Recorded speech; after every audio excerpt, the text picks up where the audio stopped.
Hey, this is Jan from the Eternal and Amorphis, and you are watching Loud TV. You're watching, you're watching, you're watching. You're watching, you're watching, you're watching. You're watching, you're watching, you're watching. You're watching. I'm Joseph with Loud TV. Thank you so much for joining us. Thanks for having me. Thank you. Yeah. I want to say first, congratulations. Your album came out today, right? Yes, yeah. Today is the official release date. Finally. Yeah. We've been sitting on the record for quite a while because of the production took a while and finding a right record label and everything. So, but it's finally out and I'm very excited. Okay. Yeah. Very good. I was able to listen to it just a little bit this morning. Oh. Obviously, we were running around doing stuff here, but I heard the new stuff. But it feels like a really wonderful balance of like emotion and heaviness. Yeah. I like that. So, with 6 years between releases, outside of like COVID, why the album hiatus? Why is there a gap there? Well, I think the leader of the band, Mark Kelson, would probably answer that better than me because he's the only original member of the band. But there was all sorts of things, and obviously the guys were writing new material, and they were short of a drummer. So the drummer left the band, so that probably took some time to. They were looking for new drummers, and ultimately they connected me. And that was during the COVID time, so I got all the Amorphis shows cancelled, so I had nothing to do. So I agreed on recording that. So that took a while too, because I also took a lot of part for the production and arrangement and everything. So it was a pretty long and painstaking process to make. So that took quite a while. Why did that take so long? I mean, obviously writing material is, and these guys are also teachers in the university. They have real-time jobs and everything. So I'm not the right person to answer what took so long, but the whole process of making the record took more than 2 years anyway. Yeah.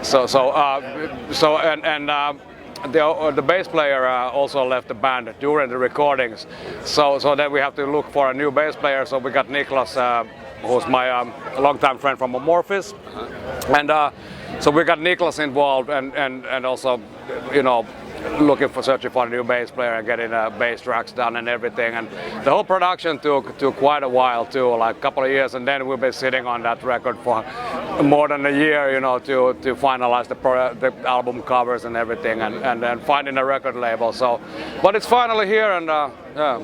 So being split between two countries the way you guys are, does that affect the creative process?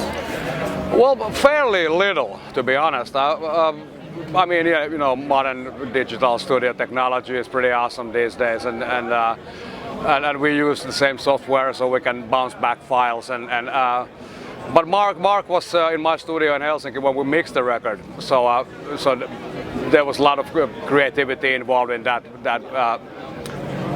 period of the making of the record too, and we've been writing a new material already, like come with 13 new songs. So the creative side is not a problem. We're just bouncing back files, and we've been done some pre-production and everything, and that's kind of easy these days, to be honest. Yeah. Okay. Yeah. And this again may not be the right question for you because I don't know if you're putting any input into the lyrics on the music, but obviously the lyrics of the latest album, Skinwalker, are very deeply emotive. Yeah. And any idea where the source for what we're hearing is coming from? Like, for example, When the Fire Dies. I can conjecture, but I don't know. Yeah, obviously there are Mark's lyrics that comes from his emotions and from his soul, but I think When the Fire Dies is ultimately a love song about like broken relationships and stuff like that, and that's. But there's a lot of diversity to the lyrics, and they're very open to interpretation, and so everybody can get a little bit of the. I mean, at least what I've been reading and what I'm getting is the feeling that, as you said, is very emotional and very deep, and also very melancholic and all kinds of stuff. But yeah, I mean, because I didn't write any lyrics. This all lyrics comes from Mark. So not the right person to answer that, but something like that. Okay. Yeah. So as far as what your involvement is, where do you come into the process? How far along are they before they're like, okay, let's lay down drums? Yeah, they had like 7 tracks, I think, that I got as demos, like pretty ready written, like for the most part.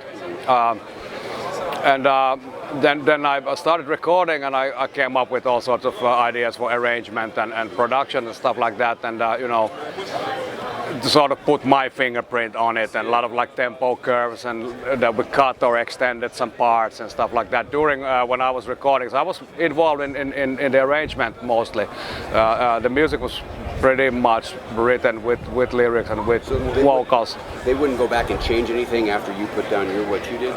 Yeah, we changed a lot of things. Yeah, but and some key changes, and you know, but mostly for, you know, arrangement and tempo and stuff like that. And I came up with a lot of like you know, percussive ideas with cinematic percussion and stuff like that, and also a lot of guest musicians came from my side, and then I kind of felt that we were missing like one track, this one more straightforward track from that bunch of the 7 tracks I had, or was it 8 or something like that, but anyway. And so we wrote Dead Like Silence, the first single. We wrote that track together alongside with my friend Jan Rechberger from Finland. So I got involved in writing that track with the guys, and so yeah. Okay, alrighty. Yeah. And actually, mentioning that is my next question. There's a lot of exciting guest artists on this album. So what more can you tell me about that? About the different involvement of these? Well, you know, for Tommy's vocals, you know, like Mark was already written like the grunt vocal parts for some sections, and for the first demos he was doing them. And I kind of liked his voice, but he wanted somebody else. So obviously we came up with Tommy because to my opinion, he's the best if we're looking for that kind of a sound. So why not to get? And you know, I knew him, and you know, I just drove to his place, and we recorded it in like 1 hour or something. Oh wow! So it was very easy, and obviously it's easy to work with people that I already know, that I'm already working with. Same goes with Santeri Kallio, who played keyboards on Under the Black, and Sami Ylisirni is my longtime friend from Creator, and he's the only one I know who can play the sitar. So, oh wow! Yeah. So and I had the sitar. He doesn't have the sitar. He was like, yeah, sure I can play, but we need a sitar. I said, I have it. So that was kind of easy choice too. So you can't play the sitar? I can't. I can twiddle a little bit, but you know. And then there's a lot of others. Albert Kuvetsin, who was like the throat singer on Skinwalker.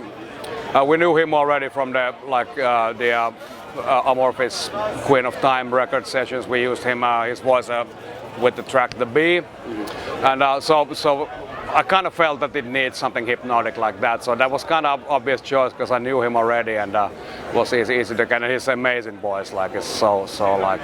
So that sounds like there's a lot of input from. I mean, obviously this is being run by one individual as like his band, but at the same time it sounds like you're still getting a lot of input from you and other people in the band. Yeah. I think it's becoming more and more like a collective band, of course. Like and it's always been a band. Of course, it's been Mark's vision for all these years, and he's writing most of the material. But yeah, I was lucky to be able to have such a big amount of input, and it's always, if I start doing something, I want to do it properly, and of course I want to put my soul into it, and I really respect that the guys kind of let me do it, you know. So I had a lot of room to propose things and you know, to work with the material. So yeah, and it's now we're working with a 4-piece band, and we're writing already new material, as I told you, and everybody's been writing songs, and yeah, it's becoming like a band, and we're really looking forward to taking this on tour too. So yeah, to put it out there in front of people. Yeah. Okay, very cool. So that's most of my questions there. I do have a very kind of more of a one I like to just know. My son is a drummer, and he's starting young, and he loves drumming, and he loves Amorphis. We actually saw you in concert back in. Oh, nice. We'll probably catch you again when you come to Oregon or Washington.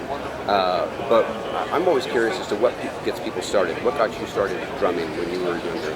Well, my father was a musician. He was a composer, so we had drums and like, you know, percussion and stuff at home. And but for like a real drum kit, because I started listening to rock and roll, like old Kiss and, you know, AC/DC and stuff. So I was jamming along with in a school music class. Like between classes, I sneaked into the music class and play some drums, you know, and that kind of got me hooked. And I was actually playing guitar more like when I was young, but then I changed to drums because we wanted to base a new band, which ultimately became Amorphis. So we didn't have a drummer. We had 3 guitar players. So I was like, okay, I can hop in and start playing drums. So yeah, that kind of, you know, it was along the music that we were making, you know, that got me into playing. How old were you when you switched and actually start working for a band then? I know you guys were young.